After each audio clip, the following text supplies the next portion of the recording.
Okay, so we are live. One gets it up. Okay. Yeah, can you make me co-host? I'm also DAing for the class. I will do that.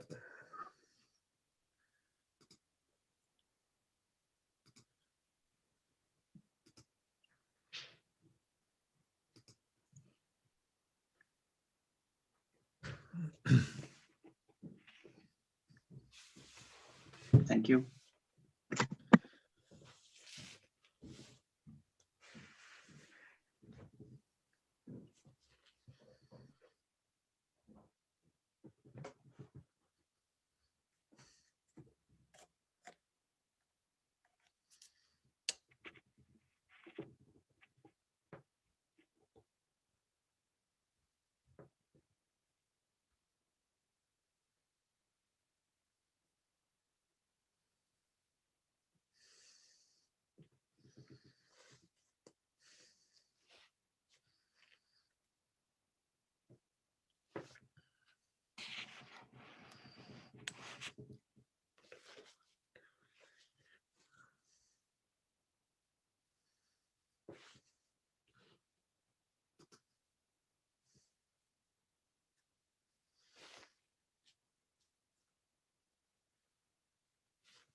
Good morning, everyone. Good morning. How are you? Good morning, Russ. Good morning, Carolyn. How are you? Hi, Frank. I'm fine. I did send you an email, but haven't got a response back yet. Okay. Was it to Russ the Guide? Yes, it was. Okay. They'll forward that one to me, so I'll look for that today. Oh, I sent it on the 6th. Okay. That's okay. I just had some follow-up questions on the St. Francis. Oh, right. You did, Carolyn. I did see that part. I beg your pardon. I will get those answers to you. Okay. I appreciate your questions, and I will be doing that class again.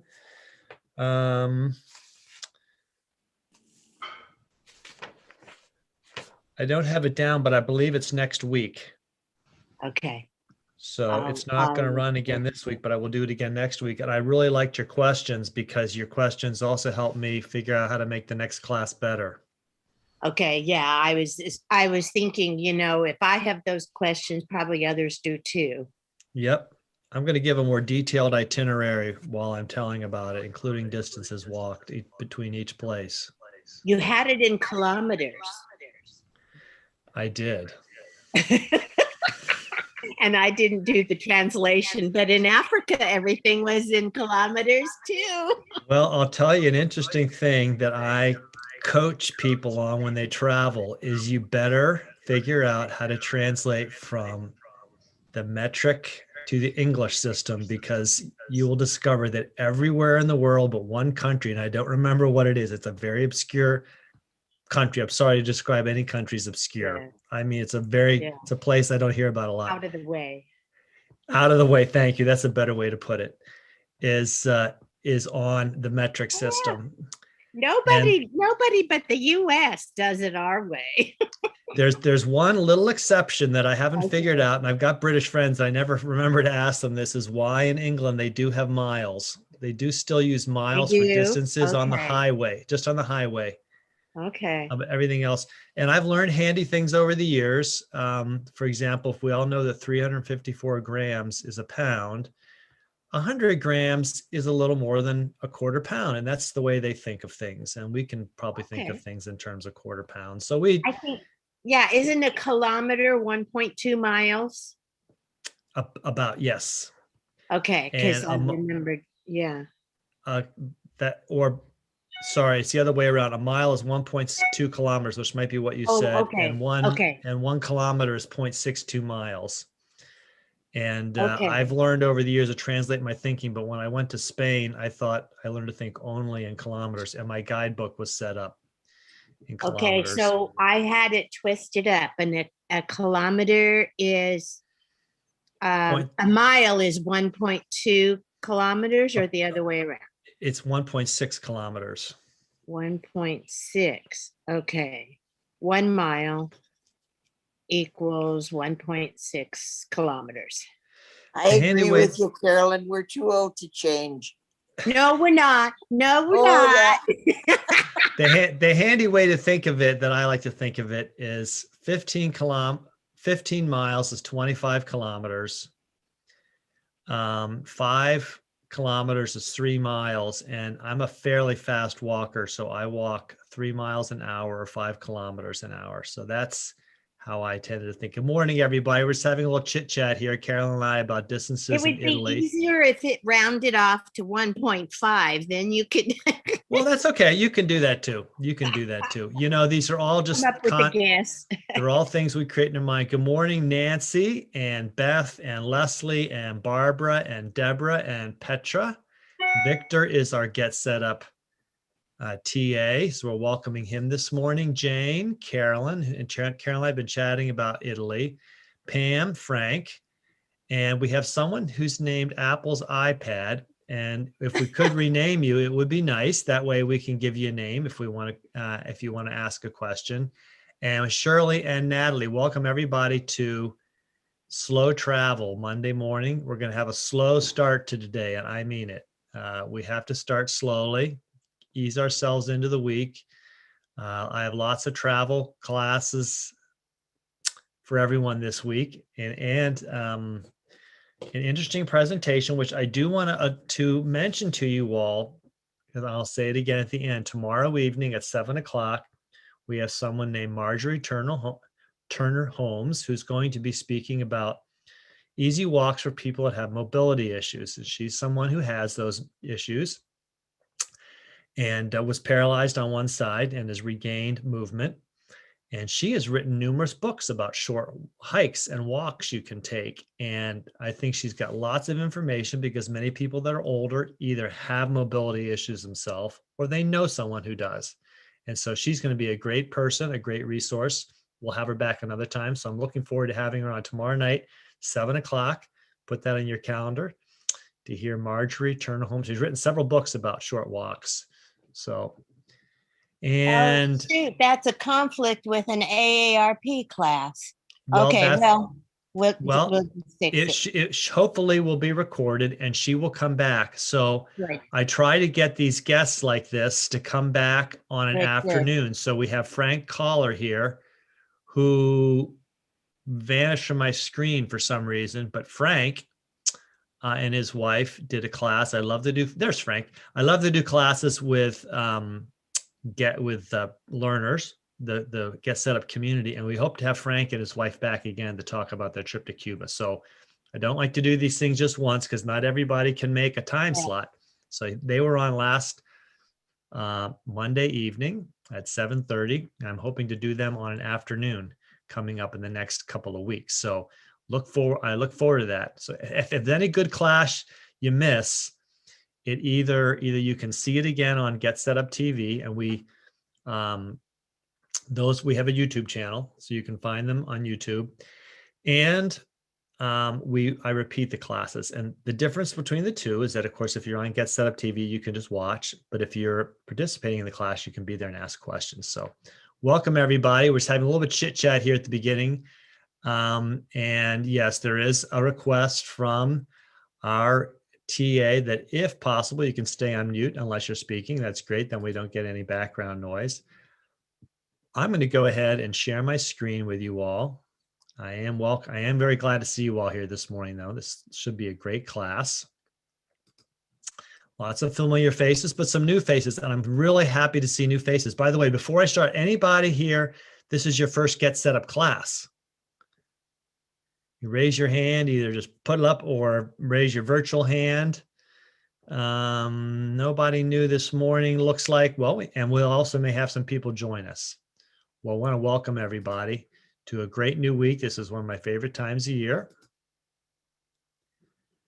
And I'm going to do a screen share here in just a second.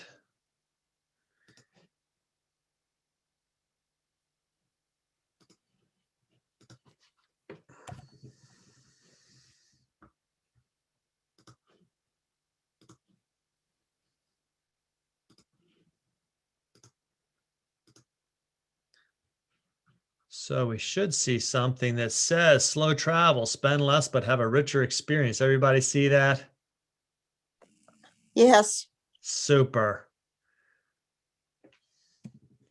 I'm your guide, Russ Eanes. I'm from Harrisonburg, Virginia. I'm a writer, a walker, and a cyclist, and I formerly was a book publisher. When I was a publisher, my favorite thing was to help authors shape their ideas into a book. I love all the energy I get from working with older adults, and that's why I'm now a full-time guide with Get Set Up, and I'm doing lots of traveling classes, and there's lots coming up this week. So even though many of us can't do much travel, we can sit and we can at least learn about it or share about it or dream about it. Get Set Up helps you learn a lot of useful things, and I bet a lot of you have spent time learning many things from Get Set Up. We learn from each other as well, so ideally we see you and your cameras are on. I like to have class participation, so even when the presentation is done at the end, we'll have some chance to hear from each other. You can request a recording after class of this class. You email help@getsetup.io. And if anyone is joining by live stream, and we are live streaming today, the best way to participate is to join us and register for a class. And Get Set Up, by the way, is not paid to promote any specific products.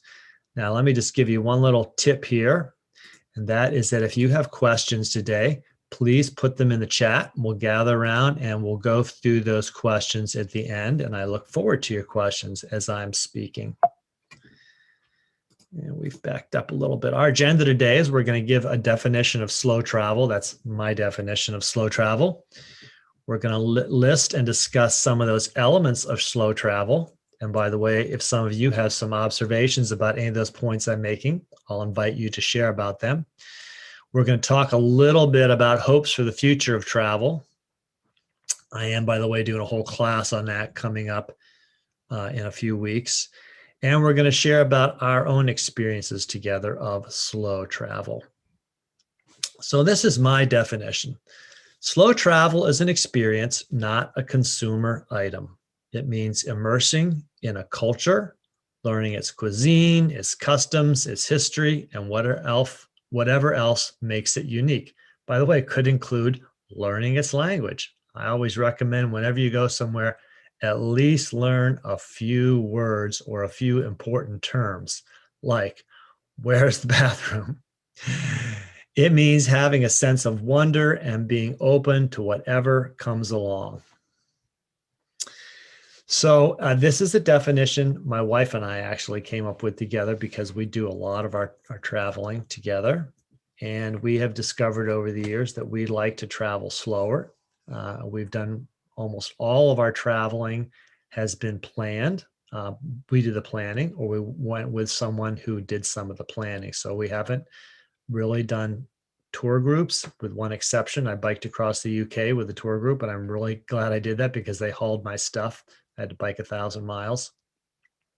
And there certainly are many times to have take a tour, and I have nothing against anyone taking tours. This is more about my wife and my experiences with slow travel and what we've learned. So the first element of slow travel for us, and that I really appreciate, is to live like a local. And if you know Rick Steves, this is one of the things he says. He talks about living like a temporary local. In other words, find out what the local people are like, where they live, their neighborhoods. So because of that, I like to rent an apartment or a room in a house in a neighborhood where people live. I've used Airbnb a lot, but I've also found guest apartments on booking.com. And again, I do a whole class on how to use your mobile phone or your computer to plan your own travel using some of these sites and apps. When I went to Germany in 2014 for work, and I've went to Germany 3 times for work because I'm a book publisher and the world's largest book fair is in Frankfurt. I had an option. The organization that was renting the booth space of America, it was an organization of American publishers that was renting a booth space, offered to book my hotel for me. And the hotel was about a 25-minute ride outside of Frankfurt. And if I'd gone there, I would have spent the mornings and evenings with a group of Americans in a hotel in a little German village.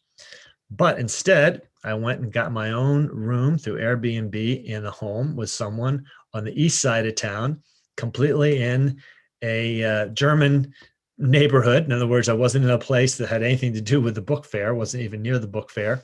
And I took the subway to and from the book fair each day. And that was nice because with my ticket to the book fair, I got free subway for about 5 days.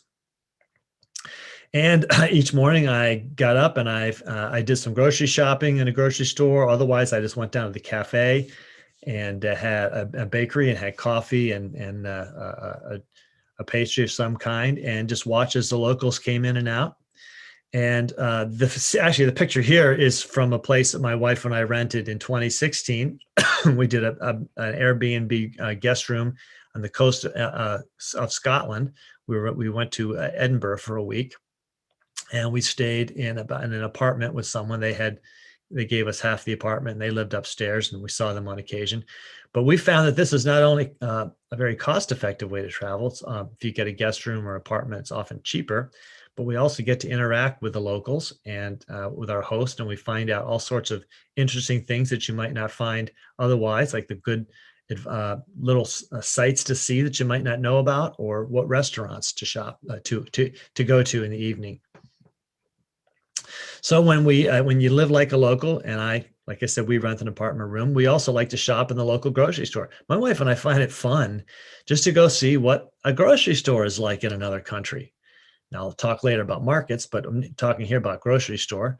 This actually, I think, might be an Aldi's or a Lidl, which is a chain in Europe, which we've gotten to know. And that's the chocolate section, by the way. My wife believes that chocolate is one of the 4 major food groups, and the walls are packed with it. And we just love to walk through the store, see what kinds of things they have for sale, what are their foods, how much do they cost. And it's kind of a part of a fun experience for us, is going into the local grocery store, which also allows us then to make your own meals. This is actually a breakfast we made from the shopping at the grocery store, just like something we'd have at home. Some eggs and toast with cheese and tomatoes and peppers, and some nice juices we picked up at the store.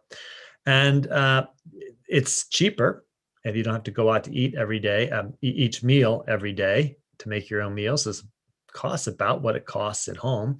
And it's a fun experience to see what they have and what you can make with it. Each of the regions that you go to somewhere in the globe will have specialty foods, and it's nice to go and shop for those foods and bring them home and fix them. So we really like to live like a local. We're renting an apartment or a room, shopping in the store, making our own meals at least part of the day. We often go out once, either for a lunch or for a supper. But if we're out for a busy day, hiking or taking some transit to a spot we want to see, we might even just pack a lunch from something we got at the store. So this is a lot less expensive. And one thing to do if you're a temporary local is to not only get to know those locals, but go where they go. And in 2018, I walked for 6 weeks across northern Spain on the Camino de Santiago, and my wife joined me for the last 10 days. And at the end, we flew from Santiago to Madrid and had an overnight in Madrid and caught a flight the next day back home. And while we were in Madrid, we stayed in a hotel near the airport because we had an early flight the next day. And we were hungry and we wanted to see what Madrid was like. So we caught the subway down into the center of town. And of course, the Central Plaza is a beautiful spot. And that was where all the tourists were. And they had lots of restaurants. And so we just had a meal in the Central Plaza and restaurant. But then we walked about 5 or 6 blocks, or the equivalent of blocks. They don't necessarily have grids in Europe in most major cities, but you get the distance. And we came upon an old public market like this with glass on all the sides, and that's where all the locals were. And if you're in Spain, you know that they like to have tapas in the evening with a drink. A tapas is like a plate of appetizers, and they'll often go to a place like this yeah, or a tapas bar, and they'll just sit and socialize and have a few of those tapas and a glass of wine or beer, and that might be a full meal for you. And when we walked into this place, it was just packed with the locals, and there were stall after stall with tapas and special drinks. We thought, that's where we wish we'd gone, where the locals were. So I always advocate, if you have the chance to get to know the locals, find out where they go. And if you're staying in a guest house or a guest room, you can ask your host for the advice of places to go. Another tip in saving money and actually saving some stress, in my opinion, is to walk, bike, or take local transit, which might be in subways or buses, when you're in town. You can rent cars, but you'll discover in many countries, let's say you're going to Europe, that it might be very hard to find a place to park in a city. And I certainly have rented cars when I've been in Germany and France and Switzerland and the UK and Ireland. And I know that problem of finding a place to park, finding your way navigating. And so as much as possible now, we like to use our feet, either for pedaling or for just walking. And we learn the local transit. And again, that's where the locals are. And you kind of get to know how the locals live. Even when we were in Colombia in 2018, we were there for about 2 weeks. And we took a tour with our son through the coffee region. We used buses to get everywhere around town or out to the coffee region. There was no need to rent a car. And we traveled with the locals. The transportation was very comfortable. I mean, I've been some wild experiences in other regions of Colombia on a bus or a transportation van that were very different. I don't mean unsafe, I just mean very crowded. But and that, again, that's a good way to experience the locals. But in Europe and in actually most countries in the world, they have a lot more mass transit than we do in the US. So for example, in many countries, the buses run into rural areas. In the US, we rarely have that. So I live right in the edge of the town of Harrisonburg, which is about 70,000. It's a college town, and we have a bus system within the city, but it stops at the city lines, and you can't get out into the rural areas. And my house is right in the edge of the city, so I look west out to the mountains, the Allegheny Mountains, and no buses run out there. But in 2012, my youngest son and I went to England for a wedding. We were going to be there about 2.5 weeks. And we were staying in York for a couple of days, and we decided we wanted to go up to Hadrian's Wall and take a hike on it. Hadrian's Wall is about 60 miles north of York. And so we caught a train to Newcastle. That was the high-speed train. And then from there, we caught a local train that took us out to a town called Hexham. And then in Hexham, we picked up a local bus, which took us out into the countryside and deposited us right at Hadrian's Wall. That was very convenient. Didn't need a car, didn't have to rent anything, much more relaxing. And the nice thing about taking a bus or train is you get to look at the scenery as you're going by. When you walk or bike, it's even slower, get to see the scenery even better. Another suggestion for doing slow travel and immersing yourself in a culture is learning the local market days in cities or towns. This is actually the market in the German town of Mainz. Mainz is on the Rhine River. It's about 20 miles from Frankfurt. And so each time that I went to Frankfurt, I went over to Mainz for the market. I discovered that the market in Mainz was on Tuesdays, and I was always in Frankfurt on a Sunday evening through Friday evening. But I had a day where I could do a little exploration. And so I always went to Mainz for its market. It's huge. There's a big square with a cathedral on one side. It's just an enormous plaza. And every Tuesday, the locals come and have a market. It's everything from food to wines to handicrafts, you name it, but lots and lots of foods and lots of street food. You can stop at a stall and get a bite to eat. And I find that a treat. Yeah, there's tourists there, but there's also lots of locals. That's where they go to pick up their week's food and produce. So I looked this up online. I did a little research on Mainz, and I found out that their market was Tuesdays. And so I knew that every time I traveled, that Tuesday was market day in Mainz. And I've done that in other cities and towns we've gone to. We've simply done a little research. one of the tips, one of my top 10 travel tips. And if you take my class on top 10 travel tips, let's see, that'll be at 3:30 today. One of the top 10 travel tips is learn where the tourist information office is. And that's where you can find out things like when is the market day. Another thing for slow travel I recommend is to take a city tour. And I mean a free city tour, because many cities have them. They just have a local who will walk you around for 2 to 3 hours around the city, show you some of the significant sites, and explain a bit of the history and culture to you. This is a free city tour we took in York, England in 2016. Actually, I did a class describing this free city tour. So that class will be again in a few weeks. I recommend you to come and take that class. That's our guide there in the center, the guy with the long hair and a beard. And we're standing at one of the portcullises at a gate in the city, because York is unique in that the walls that were built in in the Middle Ages to protect the city are still there. They left them there. And the gates, I think most of the gates are still there. And so there's actually a 600-700-year-old portcullis that just sits, that you can raise and lower. And we enjoyed this tour a lot. We've done this in other cities. Once we latched on to these things, we look for them whenever we can. And of course, they're free, but that means you certainly are welcome to tip the tour guide. And we always give the tour guide a very generous tip for taking us on a tour. But you learn secret things that you wouldn't find otherwise about cities, that take you little nooks and crannies that maybe even the guidebooks don't know about, or Rick Steves.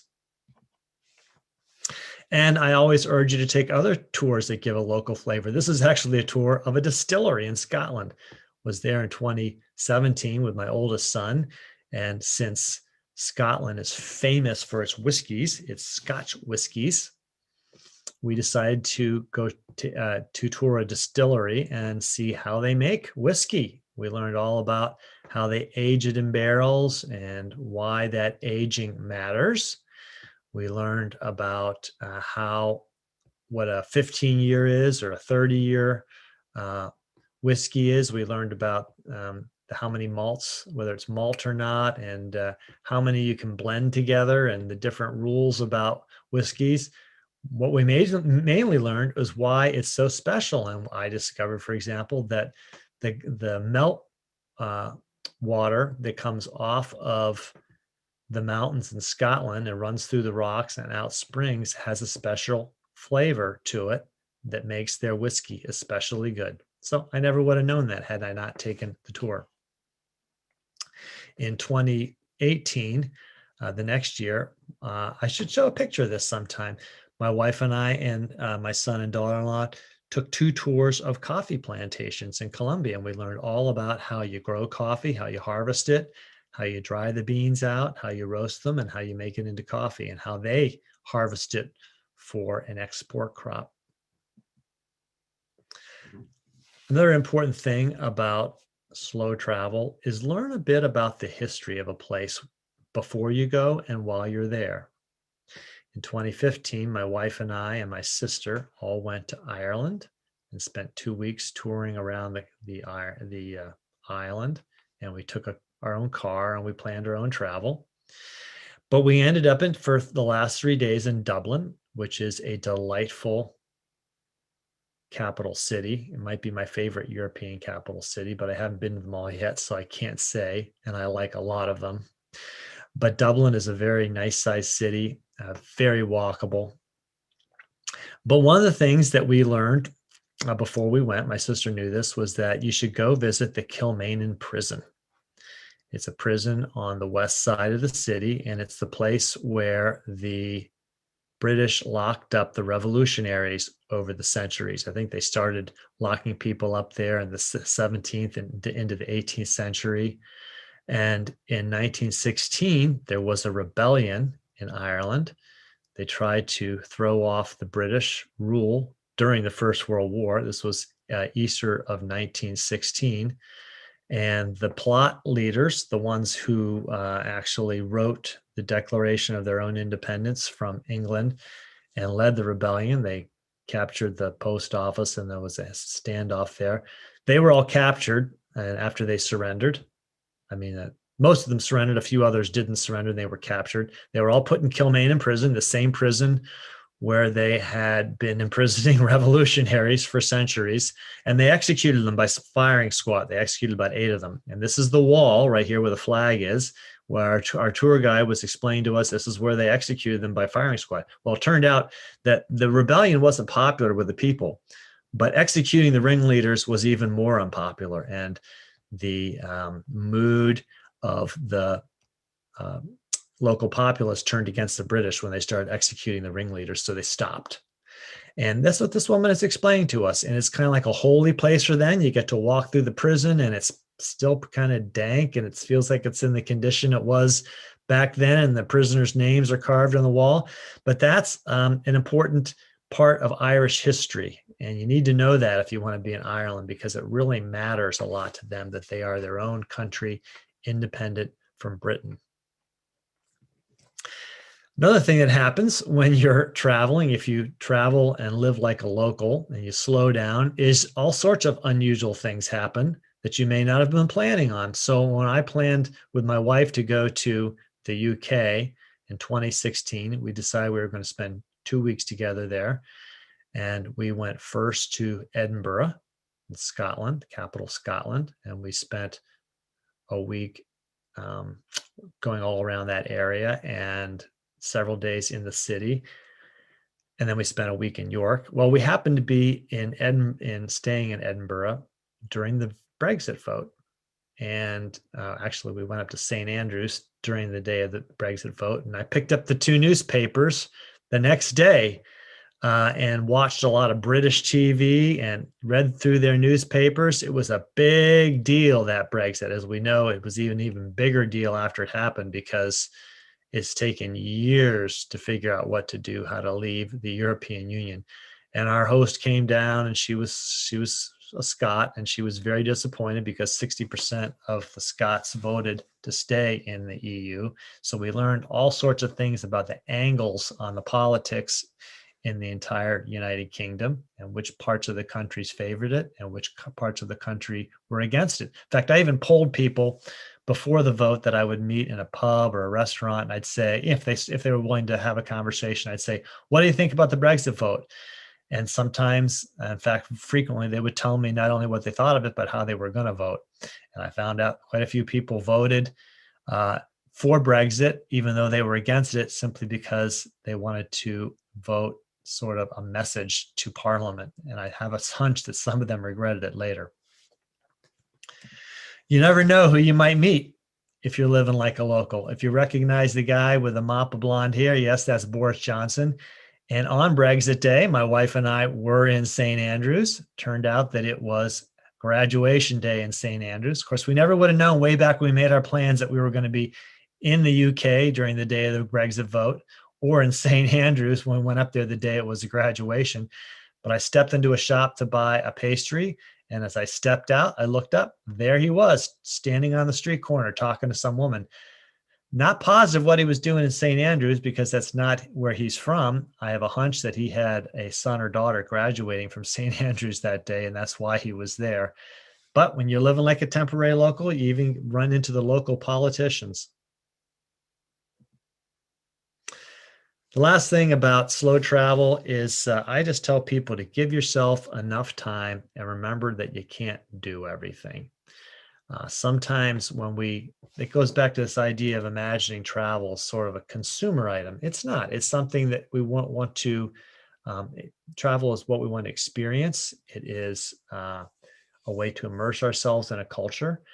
And when you travel, you don't try to cram everything in that you possibly can, because then you might lose the sense of wonder. You might also lose the importance of soaking in what you're experiencing if you try to do too much. So I always say, take your time, slow down. Of course, my favorite thing when I'm in the UK or Ireland is a stop in the afternoon for some tea and scones, because that's what they like to do. And they make really good scones, and they make good tea.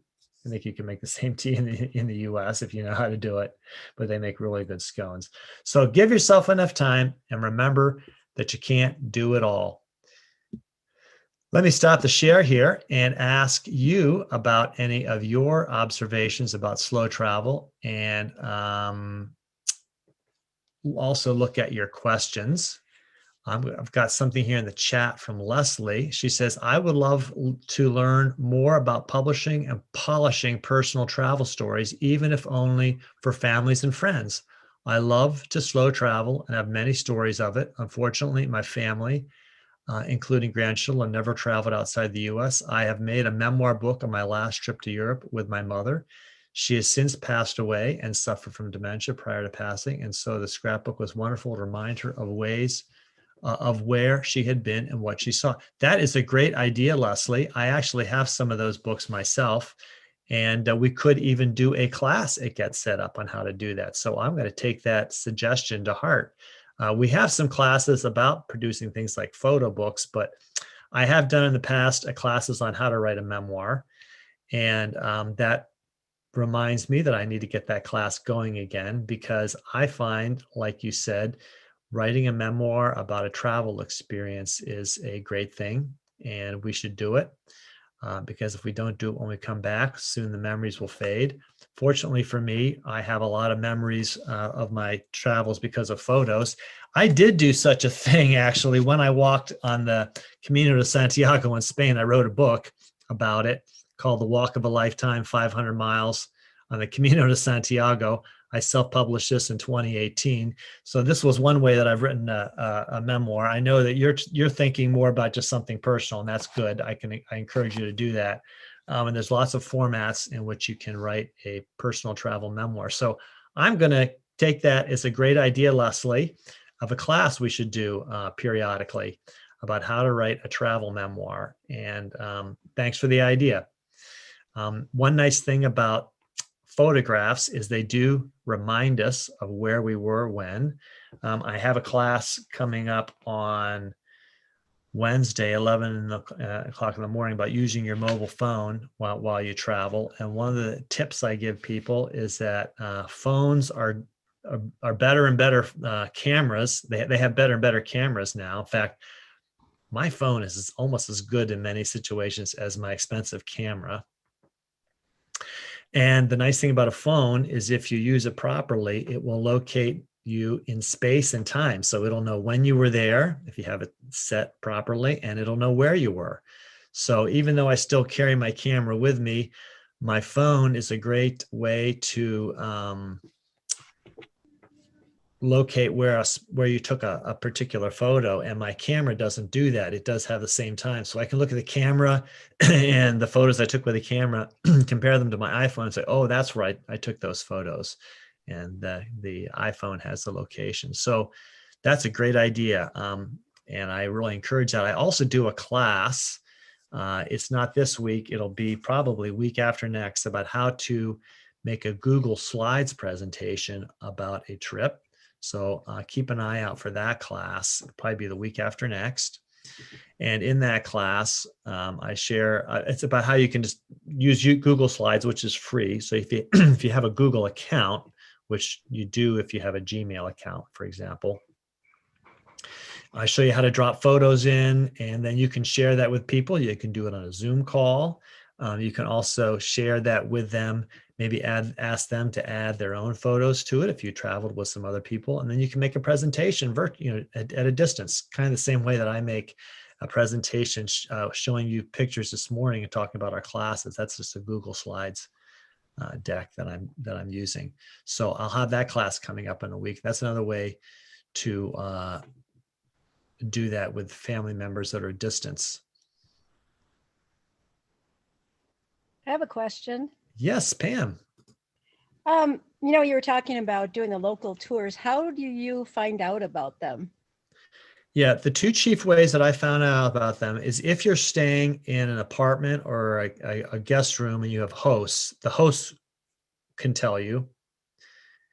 But even if the host can't, and every now and then the host will be like, I don't know if there's a tour, because sometimes we don't know our own areas that we live in as well as we know some other area across the seas. But the second way, and the foolproof way, is to go to the tourist information office. So The class at 3:30 today is top 10 travel tips. And that is one of the top 10 trips is find out in advance where the tourist information office is in a city. That's where you can find out this kind of information. It's where you can find out about everything, just about everything you need to know about transportation. And it's where you can get maps. And you can find out times of things. When we've stayed, even in bed and breakfasts, because in a bed and breakfast, you have a host, and we've asked the host, is there a tour of this, that, or the other thing in the city? And they'll tell you. We have found out from hosts about concerts. When we were in Ireland, they described that trip in 2015. We stayed at a bed and breakfast, and our host told us about a concert that night that we wouldn't have found out. It was in the Dingle Peninsula. We wouldn't have found out about otherwise. She said, there's a concert tonight. There's some great local musicians. And since I love Irish music, I didn't really have to tell me who the musician was. He said to tell me where to go get tickets. It's about all I wanted to know because I was sure I would love it. And in fact, I did. Can I ask another question? Please go ahead, Pam. I really like these classes because it's sort of simplifies things. Because when I look at travel books like Rick Steves, even, it's just so overwhelming that I just kind of give up. I don't know if you have any tips about, using travel books better or any other. Yes, I know exactly the same problem. And here's one problem with, I have a whole shelf of travel books upstairs. I've got my two favorite guidebooks. Actually, I have some Rick Steves, and they're very good. I have a whole shelf full of what are called eyewitness travel guides, and they're done by Dorling Kinderley or DK Publishing in the UK, and they're beautiful photographs, very accurate information in terms of history. They won't. I tend to pick them up used all over the place, so they could be 20 years old. So I do not rely on them for information. But let me back up to my point, which is that often a guidebook will overwhelm you with possibilities. And when my wife and I went to France in 2013, which was a dream for me of decades to go to France, I was overwhelmed with ideas. And what helped me simplify was decide that I was going to go to just 3 places in France and each spend about 3 to 4 days. And so I just said, one thing the guidebook said was Burgundy is the region of France that is the quintessential France. I said, okay, I'm going there. And then my wife had ancestors that came from Alsace, and we had heard that was a unique place. And so we said, we're going there. And then, of course, if you go to France, you have to go to Paris. So we said, we'll go to Paris at the end. So that already simplified things. And we did have Rick Steves' guidebook. But what was neat was we just decided where we were going to go. And then we learned where the tourist information office was. And then we just said, we're just going to figure out when we get there, what we want to do. And so that's one case where you can kind of set the guidebook to the side and then just explore the place where you're going to be. And I tell people another thing to do. One of my tips is to use Google Maps and Google Earth. And they'll often have photos of places. So you can zoom in on a street, say. So when we went to Burgundy, we stayed in Dijon for 3 nights. And during the day, we took our car and we drove down to Beaune. So we drove through a kind of a particular viniculture region of France, so kind of a famous.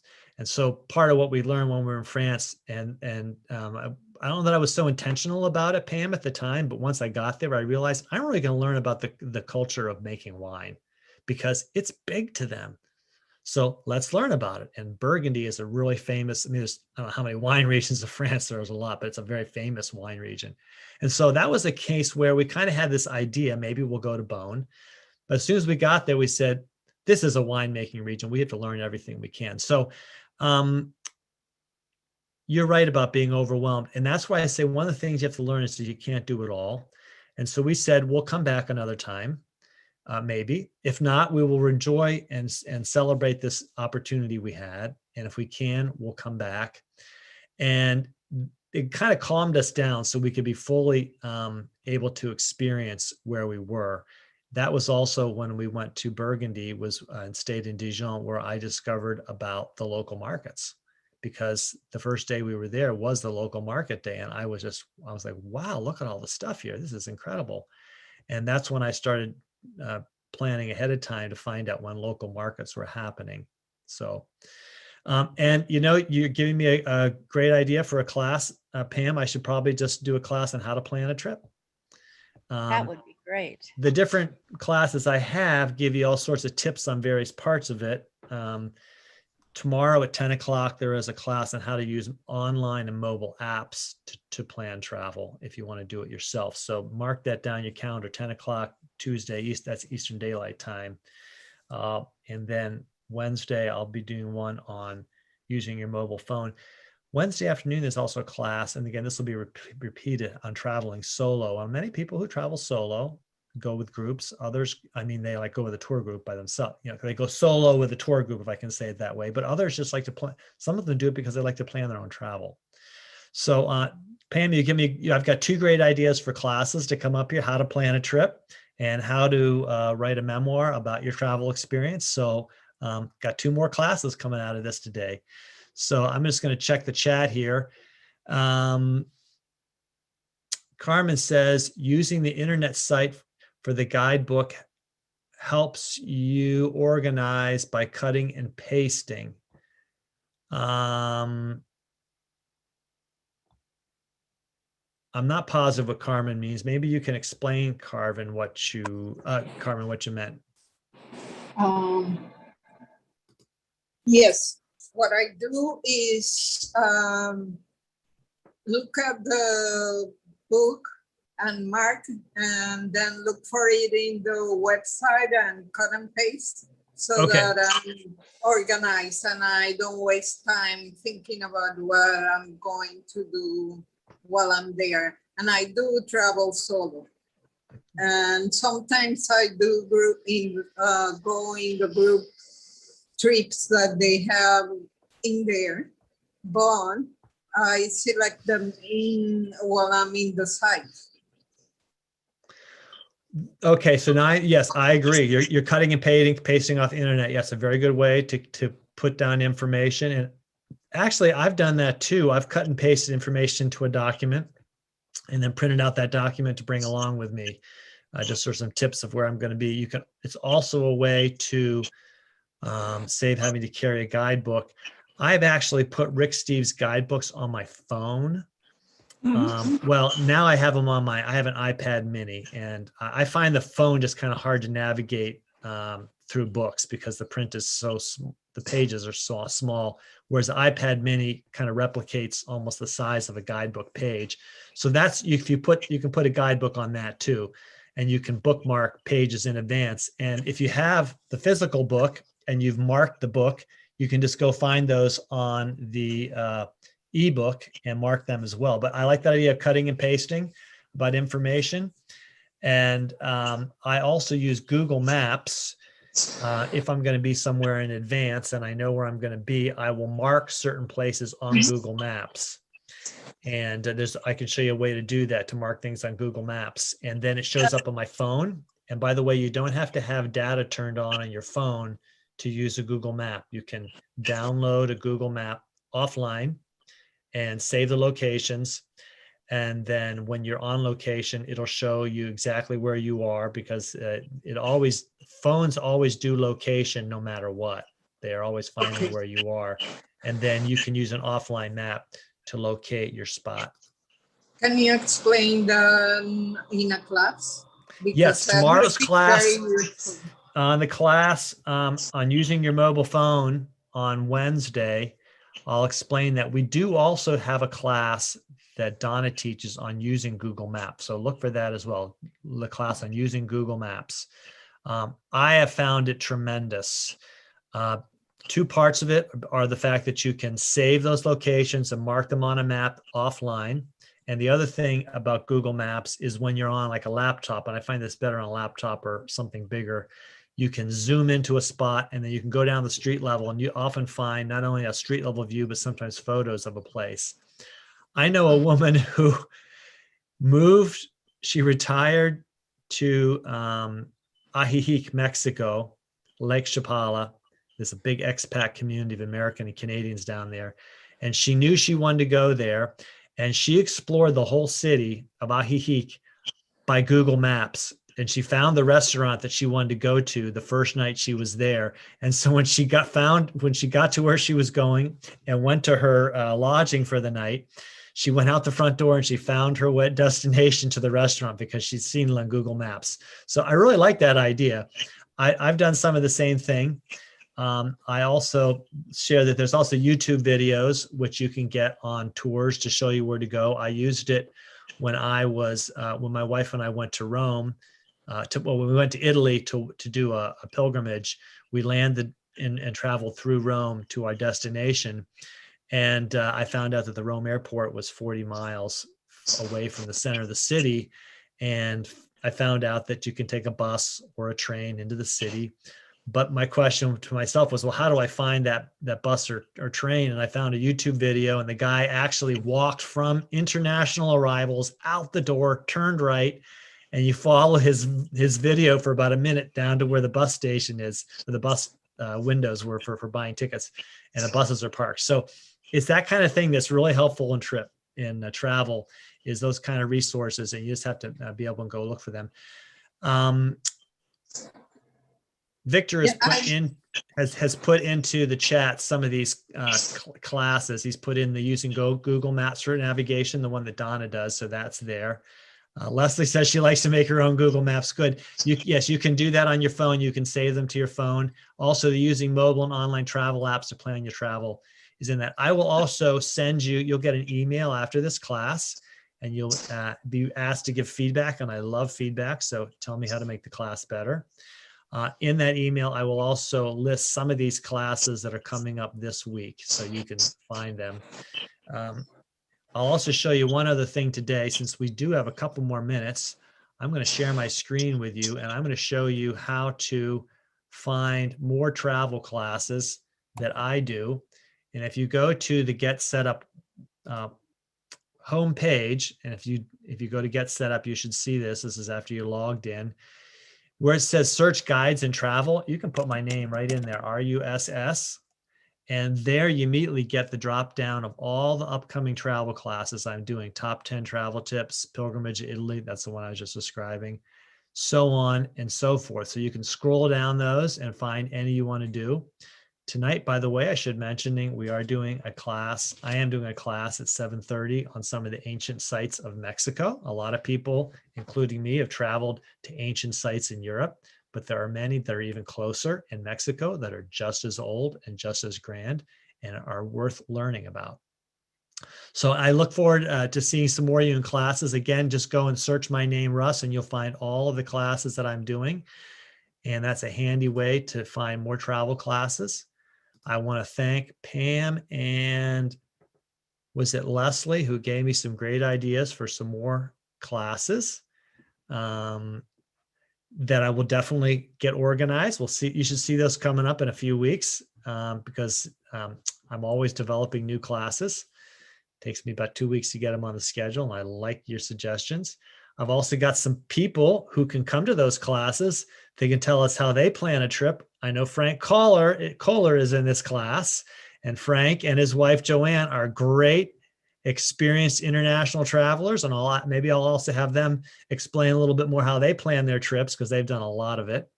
And Frank, we hope to get you back to talk about Cuba again. We're not going to let that one get away forever. It was a great class that you did. But for now, I'm going to just check and see there's one more question here. Destination Mexico has been put in that class tonight. Victor, our TA, has put that in the chat. By the way, if anyone wants to know how to save the chat, you open the chat window, and in the bottom right, there's a little bubble with 3 dots in it. You just click on save the chat, and it'll save the chat for you. So if you want any of those links that were in the chat this morning, there they are. I'll also put more classes, links to more classes in the notes from today's class. I'm going to have to say adios to everyone. Ciao, adieu, au revoir, and tschüss.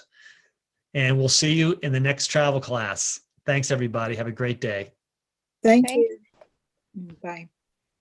Bye. Goodbye.